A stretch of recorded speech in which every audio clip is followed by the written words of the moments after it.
So in this video, I'm going to review The Count of Monte Cristo by Alexandre Dumas. If you've not heard of Dumas before, he also wrote The Three Musketeers. I feel like he wrote The Man in the Iron Mask, but I might be making that up. Um, this was the 10th book that I read this year, and as you can see, it's pretty chunky. It's probably one of the biggest books I've read, apart from like what's it called? Leo Tolstoy's War and Peace. I've read that too, but that was on audio. So this is probably the biggest one that I've read that was actually a physical copy. Bit slower to read when it's a physical copy. Um, anyway, I thought I've just done a review for the Stoner by John. Oh, I can't remember his name now. And I just thought that was a 5-star book. And then I was like thinking about other books that I'd been reading, and this was also a 5-star book. Like, I thought this was fantastic and probably better than the Stoner one, actually. And I'll explain why. So, this book was set as like a little side hustle read for my book club. And the idea was we were going to read 10 chapters a month, and that we'd also kind of talk about what we were up to when we were reading it, along with the main book of book club. Because I always finish the book club book way in advance, and then I'm left for half the month without really anything else to read. So, and I wanted to read this, and it would give me the motivation to read it because it's quite a big book. I don't really like to start big books on my own because like they take ages, and I didn't know whether it was going to be good or not. But when I started reading it, I was like, oh my gosh, I can't stop reading it. And it turns out that people in my book club have not been reading it along the side read like each month. So it's not a side read, it's just me reading it basically.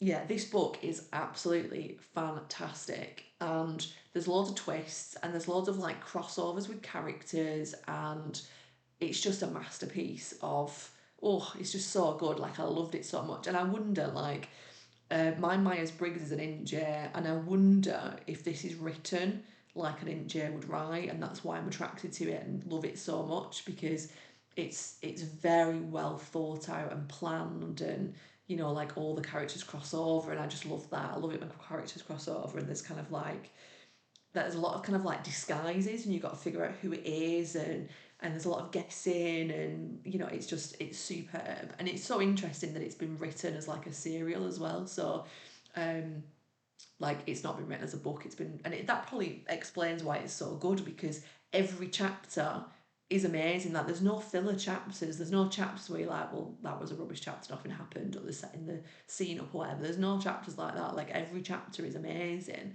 And yeah, it's just like the characterization is so good.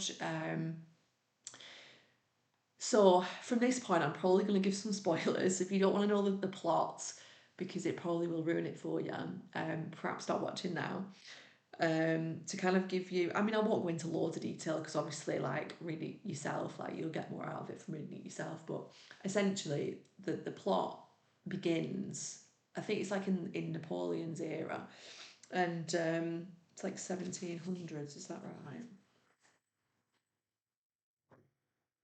Let's see if it says what it is. Oh, 1815. So yeah, late 1700s, early 1800s. And it's set in Marseille to begin with. And there's I've read this quite a while ago as well, by the way, so I might forget quite a lot of it as I'm talking about it. So it's probably better actually, because then I don't give you as many spoilers. But yeah, Dante's is in fact, what was his first name? I say like Edmund or Edward Edmund. Let's just call him Dante. So Dante's, he is a captain of a ship, and he's quite young, and he's quite good at being a captain. He's very kind of like charismatic and can make friends really easily and things. Very kind of admirable traits. And he's on this boat with, in fact, is he a captain? Maybe he's not a captain, because there is actually a captain on there. He's like a high rank on this boat anyway, and then when the captain dies, he becomes the kind of standing captain. But anyway, and then after that gets promoted to a captain. I think that's how I'm getting confused. So he's on this boat, and there's a character on there called Danglers, and Danglers is horrible. And again, really really good about Alexandre Dumas is that he shows he doesn't tell. So he doesn't say like this character is really horrible. He just shows this character behaving in a horrible way, and you're like, oh, I don't like him. And you kind of like read it, and you're like, oh, he's not good. So the kind of how he sets it up is that he spoke to the owner of the boat, who is like a businessman. He has a name, but I can't remember it right now. I might have to find it in a minute. And he's like a key character in it, which is like why I'm like I should have probably said his name. And anyway, he talks to this person who owns the boat, and he almost kind of like makes a bit of negative comments about Dante, and kind of, is quite, he's just really like sneaky and really kind of, um he's trying to make everyone think that he's good and that Dante's isn't, when actually the reality is the opposite. So he's one of these really backstabby people that likes to gossip and put other people down to make themselves better. And so, yeah, bad vibes from Danglers. Like, you could predict, like, kind of that he was going to be implicated somewhere. Anyway, you kind of set up with this, but you don't really kind of know what's going on. And then Dante's has a fiance and a dad who are in the story, and he's very, very close to his dad. He's got a brilliant relationship with his dad, very caring, very loving. And he's got a fiance, and she is again besotted with him and can't wait to marry him. And they have their kind of betrothal celebration.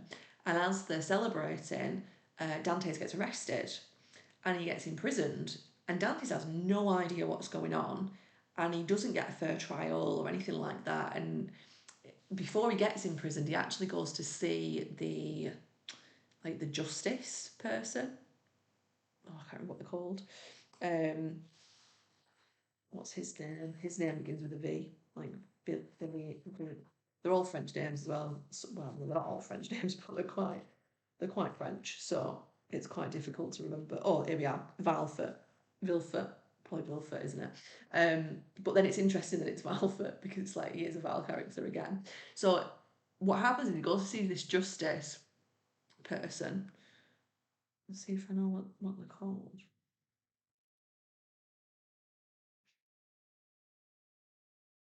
I've got my glasses on as well, so I can't really read this as I'm like looking through. But I haven't got them on. Oh, there we go, Crown Prosecutor. I haven't got them on because it reflects weirdly, so you'd be able to just see reflections. Anyway, yeah, so he's the Crown Prosecutor. So he goes to this Crown Prosecutor and like tries to say like, I don't understand what's happened. I don't know why I'm arrested, and it's to do with this letter that his captain has given him, and he's passed this letter on to somebody without knowing the contents of the letter. And Danglers has got word of it, not got word of it. What's the word? Got wind of it, and he's clever because he's figured out what that letter is about, and then is kind of like implicated. He basically. Oh, actually, I think I've missed a bit out. I've missed a bit out. So yeah, I've missed a bit out. So Ferdinand is obsessed with Dante's fiance. Um, oh, what's her name? So she's called.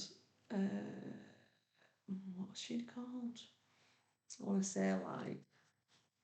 So she's Spanish, like Catalan. Oh, what was her name? Mercedes. So she's called Mercedes. Ferdinand, I think there's some kind of relation to them in the family, maybe cousins or something, but I could have made that up. And he's obsessed with her, and she's not interested. She doesn't see him like she's as a friend. Maybe they're not related then. She sees him as a friend, but he's obviously really interested in her for that. And anyway, there's another character called Caderousse, and Caderousse is a tailor. He lives above the father of Dante's. He's a bit of a drunk. He wastes all his money. He's a bit of a loser.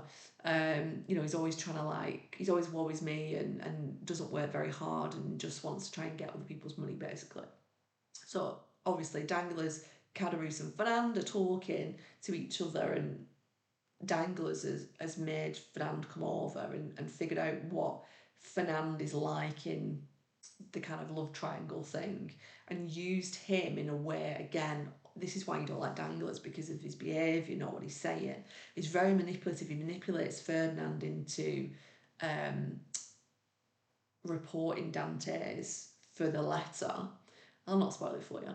And anyway, so yeah, the whole of him getting arrested is because of Danglers, and Danglers wanted him out of the way so that then Danglers could get a better job on the boat, and it's all like, wow, I can't believe he's actually done that.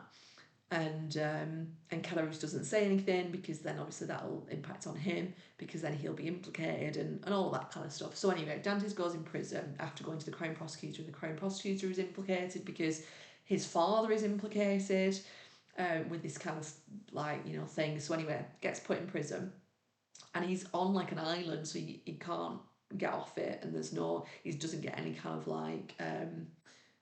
what's the word when you kind of get like parole. There's like nothing like that. So he's in there, and he's in there for years, and it's dark, and years and years and years, and it's so good because you see him develop as a human being. He kind of faces like existential kind of crises and kind of questions life and purpose, and like his whole, like, he starts off as such a lovely, wonderful, positive person, and he becomes quite resentful and quite like bitter about it, and then that changes afterwards as well. So he has a real arc of character development. And anyway, he meets somebody in the prison who he shouldn't have met, I'll leave it there, and he really educates him in everything and opens up his mind and leads him on to coming into a lot of money and becoming quite successful because he eventually escapes from this prison, which I'm not spoiling really because it is on the back. In fact, it might not say that he escapes, but oh no, he does. He just says he escapes, so I'm not spoiling too much for you. So anyway, when he gets out, he's quite rich, and at first you don't really know what he's doing or why he's doing it, but it's so calculated, and he knows exactly what he's doing. He's very, very intelligent with what he's doing, and he befriends certain people, and they are related to certain people, and you find out who they're related to, and then he dresses up as somebody, and then like tests somebody to get information out of them, and then realizes that they haven't changed their ways and they're still terrible, and um, is helping other characters out, and eventually leads to the demise of the people that led to his initial demise. And again, I'll not go into too much detail because it'll just ruin it for you, but it's so good. And it's like, wow. And it, like, the whole like time, like, I honestly thought after a couple of, like, usually after 100 pages of a book, I get a bit bored because books have filler chapters, or I feel like people get an advance on a book, so they've been paid for it, and they've wrote the first bit because they were really interested in it, and they've sent it off to the publisher and they've got the advance, and then now they've got to finish it off, and it's kind of like they're just kind of, going through the motions to finish the book off, and you can tell. And then sometimes the end picks up a bit because usually writers do the start and the end and they leave the middle till last, and that's why the middle's so poor sometimes. But in this, it's just not like that. Like, every chapter is amazing. Every chapter is building on the rest, and there's loads of crossover characters. And you see when you look back how calculated it's all been, and you're like, oh wow. And it's a bit like, I don't know if you ever watched the series of Lost, and you look back at like everything that's happened in the first series. I won't go into all the other series because they went downhill, but like the first couple of seasons, you're like, oh, it's all kind of linked together, and you can see like how it's built up, and it's very much like that. And it, you're finding bits out all the time to then create a bigger picture.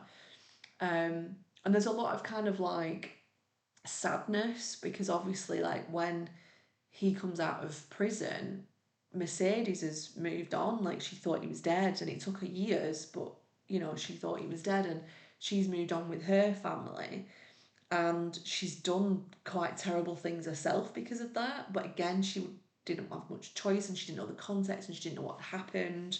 Um, and the people that were horrible have ended up with not that great of a life, really. Like, there's lots of problems in their life, and you can kind of, it's almost a good book in that way, because it's like a bit like, if you are a horrible person, like, your life is going to be bad.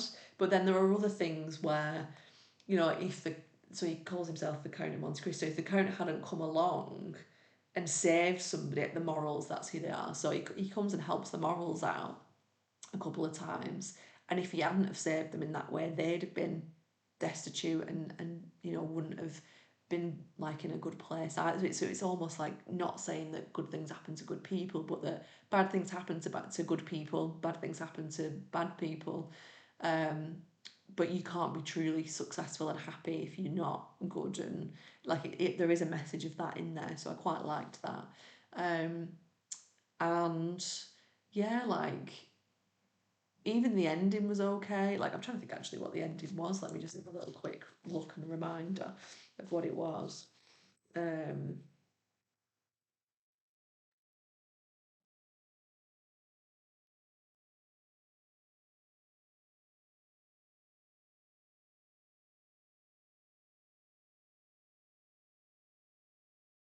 oh yeah, it was just like a bit like walking off into the sunset kind of thing, um but yeah, like they can't find love again and stuff like that. And it kind of gives that kind of hope for the future that actually he's going to have a better life now, and he's in a much better circumstance actually, because now he's quite rich and quite, like life is good for him, and he's got his revenge.